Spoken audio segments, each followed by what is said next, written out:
Middle east में कुछ बड़ा होने वाला है क्योंकि ईरान में बहुत बड़ा तूफान आने वाला है। समुद्र में हलचल है, हवा में तनाव है और जमीन पर बगावत। ईरान की सड़कों पर सत्ता के खिलाफ नारे गूंज रहे हैं तो हजारों किलोमीटर दूर समंदर में अमेरिका का सबसे ताकतवर युद्धपोत यूएसएस अब्राहम लिंकन मध्य पूर्व की ओर बढ़ रहा है, यानी कि मिडिल ईस्ट की ओर, ईरान की ओर। सवाल सिर्फ इतना है कि अमेरिका क्या कर रहा है, और सवाल यह भी है कि क्या दुनिया एक बार फिर युद्ध के मुहाने पर खड़ी है।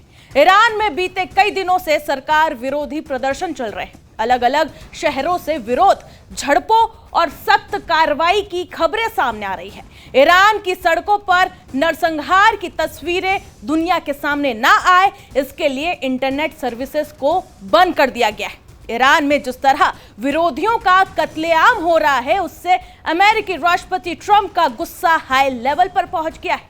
बताया जा रहा है कि ईरान में जारी प्रोटेस्ट और टेंशन के बीच अमेरिका ने अपने युद्धपोत को मूव कर दिया है। ट्रंप ने यूएसएस अब्राहम लिंकन को ही मूव क्यों किया और यूएसएस अब्राहम लिंकन की खासियत क्या है, सबसे पहले उसके बारे में आपको बताते हैं। दरअसल अब्राहम लिंकन के मूवमेंट से मिडिल ईस्ट में हड़कंप भी मच गया है। आइए सबसे पहले इसके बारे में जान लेते हैं। दरअसल ईरान के आंतरिक हालातों के बीच अमेरिका ने क्षेत्र में अपनी सैन्य गतिविधियां तेज कर दी है। अमेरिकी नौसेना का परमाणु ऊर्जा से संचालित एयरक्राफ्टर कैरियर यूएसएस अब्राहम लिंकन अपने पूरे कैरियर स्ट्राइक ग्रुप के साथ मध्य पूर्व की ओर रवाना किया गया है। ये तैनाती ऐसे समय में हो रही है जब क्षेत्र में अमेरिकी हित और उसके सहयोगी देश पहले से ही दबाव में है। यूएसएस अब्राहम लिंकन कोई सामान्य जहाज नहीं है, इसे चलता फिरता सैन्य अड्डा कहा जाता है। ये न्यूक्लियर पावर से चलता है और महीनों तक बिना ईंधन भरे समुद्र में ऑपरेट कर सकता है। इस एक जहाज पर ही अमेरिका की विशाल हवाई और नौसैनिक ताकत सवार होती है। इस एयरक्राफ्टर कैरियर पर 70 से 80 लड़ाकू विमान और हेलीकॉप्टर तैनात किए जा सकते हैं। इसमें FA-18 फाइटर जेट, निगरानी विमान और इलेक्ट्रॉनिकल वॉरफेयर सिस्टम शामिल है, यानी दुश्मन पर हमला करने से लेकर उसकी हर गतिविधियों पर नजर रखने की पूरी क्षमता इसमें है। लेकिन यूएसएस अब्राहम लिंकन अकेला नहीं आता, इसके साथ होता है पूरा कैरियर स्ट्राइक ग्रुप, मिसाइल से लैस डिस्ट्रॉयर, क्रूजर और एक अटैक सबमरीन। इन जहाजों पर इसकी तैनाती रहती है। लंबी दूरी की टॉम हॉक क्रूज मिसाइलें जो सैकड़ों किलोमीटर दूर बैठे टारगेट को भी बेहद सटीकता से निशाना बना सकती है। यानी कि इसकी मार करने की क्षमता की बात की जाए तो 1600 से 2500 किलोमीटर के बीच है। इससे ये ईरान की सीमा में घुसे बगैर राजधानी तेहरान समेत देश के कई हिस्सों में हमला कर सकता है।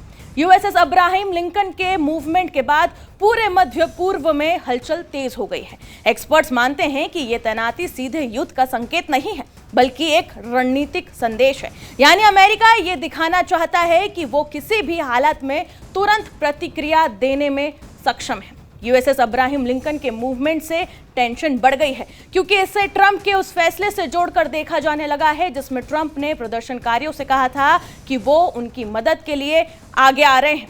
इस घटनाक्रम के बाद ईरान भी अलर्ट मोड पर आ गया है। ईरानी अधिकारियों ने साफ कह दिया है कि किसी भी बाहरी हमले का जवाब दिया जाएगा। क्षेत्र में मौजूद अमेरिकी ठिकाने भी ईरान की रणनीतिक नजर में है।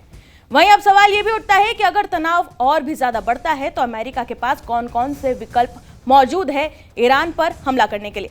पहला विकल्प, मध्य पूर्व में मौजूद अमेरिकी ठिकानों से सीमित हवाई कार्रवाई, जिसमें फाइटर जेट्स और बम वर्षकों का इस्तेमाल किया जा सकता है। दूसरा विकल्प, ड्रोन स्ट्राइक, ताकि टारगेट सटीक रहे और हालात बड़े युद्ध की ओर ना बढ़े।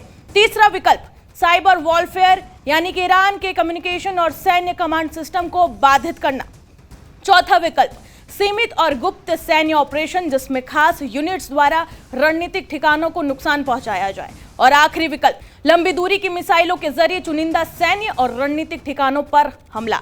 हालांकि सैन्य एक्सपर्ट्स का यह मानना है कि अमेरिका और ईरान दोनों ही फिलहाल सीधे युद्ध से बचना चाहते हैं। ऐसा कोई भी टकराव सिर्फ इन दोनों देशों तक सीमित नहीं रहेगा, इसका असर पूरे मध्य पूर्व, तेल की कीमतों और वैश्विक अर्थव्यवस्था पर पड़ेगा।